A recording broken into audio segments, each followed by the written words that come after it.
something wrong with the school. Welcome back to the channel, everybody. Sorry about the absence this weekend, but me and Mrs. Wakuin were celebrating our anniversary, so we went to see The Nun II. We've got a lot to talk about. There will be some spoilers in here, although I'm not going into excruciating minute detail about this. With that being said, folks, let's talk about The Nun II.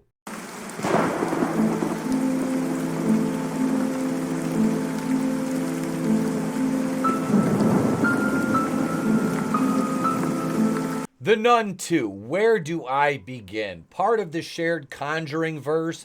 I would say a solid entry. Taisha Farmiga is your main returning character. In addition to Maurice, he was possessed by the demon that they tried to kill her and the priest, who they kill him off screen. Oh, he died of cholera. So we have Taisha Farmiga is our main character. Now, the Vatican, the church, sends her out to deal with this by herself, no priest, which makes literally zero sense whatsoever. An exorcism or fighting a demon like this, I don't think they're just going to send a nun. I believe they would at least send a priest too. But like I said, I don't know in reality what they would do. I just, for the sake of the movie, it would have been more interesting, even if they were going to kill him off and still make her the main character, which is fine. Taisha Farmiga, great actress, honestly.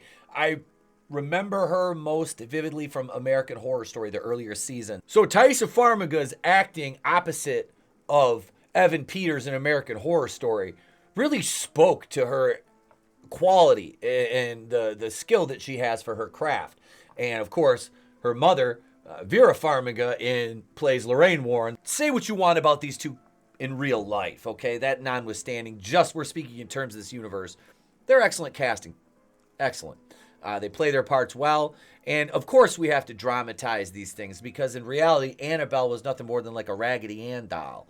Okay, but of course, the movie, they have to, make it more terrifying, which they did an excellent job of. But back to The Nun II. The young lady that plays the nun, Bonnie Aarons. Oh, wow. They don't have to use any prosthetics for this woman's face to make her look like this. Only makeup and, of course, the habit. Fantastic.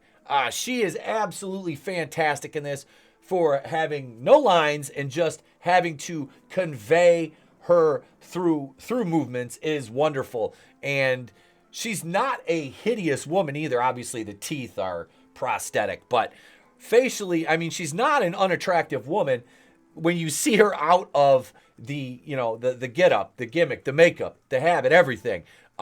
But credit to her for doing this and doing it extremely well. Let's go into the other characters here. We have Storm Reed playing Deborah, who this character was unnecessary, okay? So she accompanies Sister Irene, Taisha Farmiga's character, on her quest. They send her out to finally put this demon to rest. The church is like, all right, no more. At the very beginning of the movie, we get a priest just burned to death by the nun. Are wondering, okay, so she's back, but, how did this happen? Well, our friend Maurice, when he left to travel the world, it turns out that he stopped at all these convents or churches. There's been things that have happened at all of them, and we see pictures of that, throughout the movie. They're like, oh, well, this is what happened here. So we've got our B plot surrounding a character named Kate and her daughter Sophie. Kate is a teacher at the school. Sophie's a student. And apparently Maurice is our maintenance man here, and he is beloved by the students here, all the young ladies. They not in a weird way, which I know in this day and age you're like, oh, no. Pays attention to his job, is kind and polite and nice to the students, and yeah, he's got sort of a special friendship with Sophie. Her mom, like I said, Kate, the teacher here, which is basically turns out he's sweet on her. We find out that Maurice is indeed our the carrier here for this demon, and yeah, it just gets into the weeds. And like I said, the Deborah character was unnecessary throughout this. She really added nothing. And this is not a slight to the actress Storm Reed who played her. No, it's just the fact that we didn't need we have Sister Irene and we had her paired with a priest in the last one. This one we have two nuns fighting a nun. Well, there's some cool effects scenes here, and one of the scenes that I wish they wouldn't have given away, which they gave away quite a few of the jump scares, was in the trailer. The scene with the magazine stand where the nun jumps out and does a hand to the throat after the lights are flickering and all the magazine pages are turning. It was a cool scene. The effects in this were very well done. Outside of spoiler alert in 3, 2, 1, they show all sorts of things through the credits, to kind of help around the story, pictures, documents, things of the like. And then you go to the Warrens, and he answers the phone, and overall, you've got Taisha Farmiga and Storm Reed trying to not only save Maurice, but stop this evil from, killing all these innocent students and people at this, convent, church, school. These special effects are great. The final conflict scene, it's good. I feel like there was something missing from this movie. I don't know what. I don't know. Being a slasher fan, I do like these types of films, this type of horror, this genre, the possession genre. I do. To me, it ranks above found footage. But there was just something missing. I don't know. Like I said, I thought it would have been better with another priest. Even if you built him up to make you think that, kind of like in the first movie, he was sort of the main character, and then the focus shifts back to Sister Irene. I don't know what they could have done to make this movie better outside, like I said, of adding a priest, building his character up, give him a decent amount but not too much backstory, and then you kill him off later when, they face it doesn't even have to be in the third act. You could kill him off in the second act when we're building that tension to where it's kind of a swerve to where people are like, oh, I didn't see that one coming. Because pretty much most of the deaths in this were very predictable. There was nothing that was really shocking or surprising as far as who lived and who died. Maurice surviving to me was a bit of a surprise, but at the end of it, they want to leave you with that little bit of hope, that things might be okay, knowing where this leads into the other movies in the shared universe. Acting was great. Cinematography was wonderful, I would say. You had a lot of great atmosphere and tension built in this. But like I said, if you've seen the previews and you've watched them over and over, you kind of know where the jump scares are coming in. So that took away a little bit. Like I said, it was just missing something. Just something. Like I said, not a terrible movie. Not at all.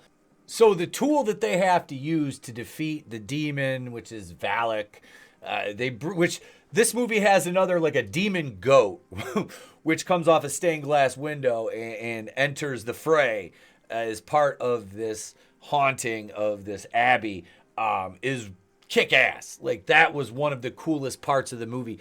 And they have to use the eyes of Saint Lucy to defeat Valak in the end of this, which comes in, the whole chapel crumbles down, which the chapel's closed off throughout the movie. They're not supposed to go in there, and that's where the stained glass and the goat is. And part of the first act of this movie, which I forgot to mention, the villain is bullying. The girls are mean to Sophie. There's mean girls, and yeah.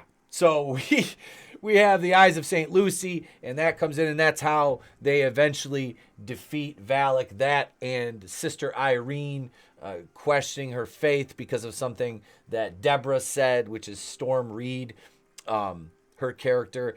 And yeah, it was a decent ending, but you can see that Frenchie, or Maurice, if his nickname was Frenchie, by the way, which I forgot to mention, is still vulnerable to Valak at this. But he leaves with Sophie and her mom, and Kate, her mom, at the end, as Irene, moves on. But I guess that leaves me to score this thing now for you guys. On this one, The Nun II, which I haven't reviewed the first one. I didn't want to do like a 30-minute review and dissect everything, and I just kind of wanted to give you guys my thoughts on this. Did I enjoy the movie? Yes, I did. Was it slow in the first act? Slightly, yes, at times it did get to where you're like, okay, but never wanting to like take your phone out in the theater or anything like that. I wasn't that slow. But like I said, it was missing something.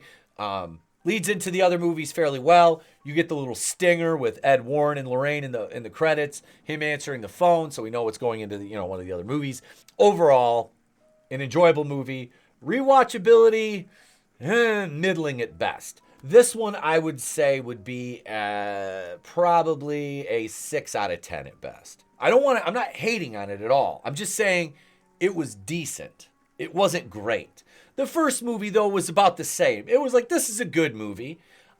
Rewatchability, though, is like, now that the second one's out, you might want to go back and rewatch the first one just to kind of get more of the backstory. And like I said, if you haven't seen all the Conjuring movies, you can go into this and watch it and be perfectly fine. As long as you've kind of seen the first one, you know. But like I said, required viewing for this, you don't need to watch all, you know, Annabelle and all the Conjuring and all that to get this movie, the gist of it. It's not a very complex plot. It really isn't. So overall, 6 out of 10 for me. Comparatively speaking, the first Nun released in 2018 and it opened to $53,807,000 domestic. Whereas by comparison, the Nun II domestic opening $32,600,000. But that movie released in 2018. We are 3/4 of the way through 2023.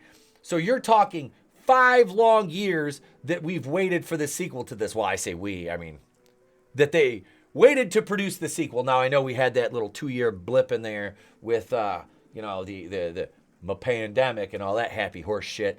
But that being said, this movie was pretty much out of the zeitgeist as far as it were, which the law of diminishing returns after a 5-year wait and not a lot of hype can sort of, you know, help in that detraction from the overall box office. But leave your thoughts in the comments below. Have you seen it? Are you going to see it? If you did see it, what do you think? Let me know.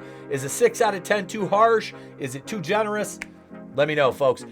If you have not yet, please ding the bell and subscribe to the channel. It's free. It always will be. If you want, you can join. $2.99, $4.99. There you go. Right there, folks. I'm Etep from the Place to Be Reviews. I've been here with all these fun. Have a great day. Pleasant tomorrow. I will catch you on the next one.